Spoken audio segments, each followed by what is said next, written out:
Welcome to Muslim Apologetics Australia. In this video, we're going to be discussing a fascinating point. If you are a blogger like me and go on social media and so forth, where we debate Christianity and Islam and religious discussions, debates, dialogues, and so forth with atheists as well.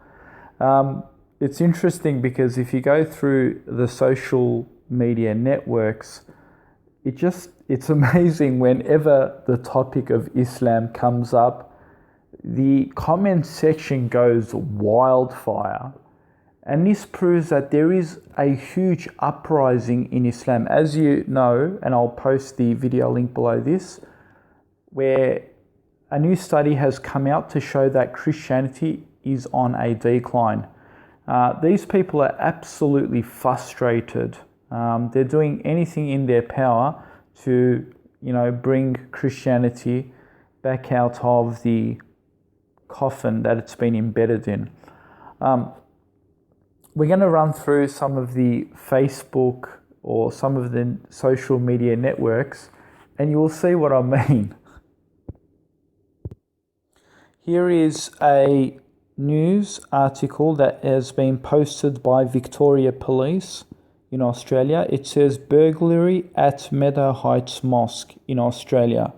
So there has been a burglary, but if you have a look at the comments, it's got about 222 likes. It's got about 448 comments and 95 shares. And if you go through the comments, you will see debates, dialogues, hate against Muslims. It's epic. It just goes off. It goes on and on and on and on and on. But have a look. Whenever they post something such as the post above it, it's about a missing person, Fraser Miller, age 25. There's about 297 shares, which is pretty good, but it's only got about 49 comments. It's got nothing to do with Islam. There's no dialogue, no discussion. Have a look at this one. A man dies following Natya crash. A 48-year-old man has died after his car veered. It's only got 11 comments, 40 shares, no discussion at all. Missing man Bruce, again, another 12 comments. So there you have it. You see how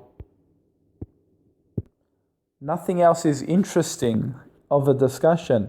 Islam is amazing. It gets the biggest hits. I've looked carefully into every social media network post, anything to do with Islam. The comment section goes wild nuts. You can go see news.com, which we'll run through, 7news.com.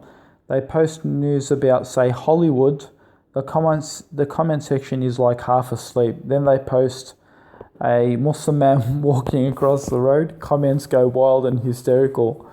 The media really owe a lot to the Muslims these days. I think we should even win a Nobel Prize for taking so much of the media space.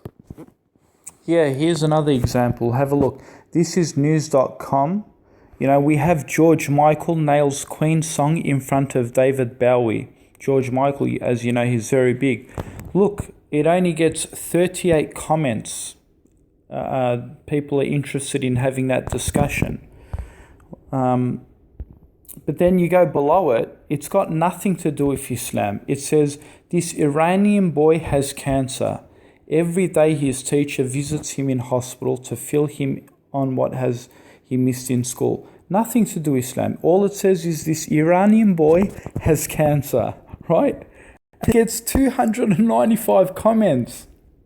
And if you go through the comments, you will see all the hate against Muslims. All Muslims are terrorists. Muslims is a hate cult. Muslims this, Muslims that.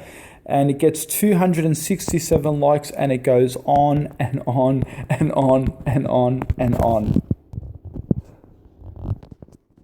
Here's another one. Warning about attacks on churches. US authorities have warned that Islamic State sympathizers are continuing to call for attacks on churches and other Christmas gatherings. This is by news.com. You see 106 comments, and if you run through the comments. It's going wild again, as you can see. Here we go. Goes wild, and it goes on and on and on. And just below it, right below it, you have the Queen's granddaughter, Zara. It's big news. Queen's granddaughter loses baby. It even gets lower news than something about Islam. 97 comments. Relatively close, but still, something about Muslims has still got more comments. So as you can see, it's just, you got to think to yourself why the media run so much propaganda against Islam, because it's just, it's tabloid basically. It brings lots of money, lots of advertisement. They make a lot of money through propaganda against Islam or Muslims. And, because when something is the truth, they would do anything in their utmost best to try and refute it or debate it and talk about it, because it annoys them. They know it's the fastest growing religion in the world. This is evidently a fact, and they know the statistics, right? So they're doing their utmost best. Whenever the topic comes up, you'll see them all gang up and start clashing with the Muslims and the non-Muslims, just promoting this hatred against Muslims and Islam continuously. It's like this never-ending cycle machine, and it's always the same things. I use a terrorist, I use oppress your women, you this, you that, and it's like a continuous cycle. No one really wanted to debate Islam many years ago. Yeah, it wasn't even in. We would hardly get a few seconds per year, I reckon, in the media, but now it's just a never-ending cycle. And it's not just about terrorism. It's, a Muslim man could, simply just nod his head in the street, and it makes it to the news. A Muslim woman can simply get into a small dispute in a shopping mall, and it makes it to the news. I remember not too long ago, a Muslim woman wanted to use a changing room as a prayer room because she couldn't really find anywhere else at the time. That even made it to the news. How dare she? Let's now check 7 News out. Check it out. Donald Trump intends to ban on Muslims immigration. 184 comments, and it just goes wildfire. Ban them, ban this, go Donald Trump, blah, blah, blah. It goes on and on. Have a look. Another thing about Muslims, a community in Melbourne's northeast is dividing over plans to move refugees. The topic of refugees always has to do with Muslims coming into Australia. More than 2,000 comments, 1.7 shares. And again, the comments just go on and on and on about Muslims and Islam and so forth. Here you go. Australia is being swamped by Muslims. 1.9 thousand comments at the 7 News. If you go through, it just goes on and on and on again. So check it out. Go for it. Go into any media network that you're familiar with in your hometown, and just look at the comments and see the views. Then compare it to whenever something comes up about Muslims. It could be a Muslim's just eating a cheesecake at a shop. Just watch the comments under it.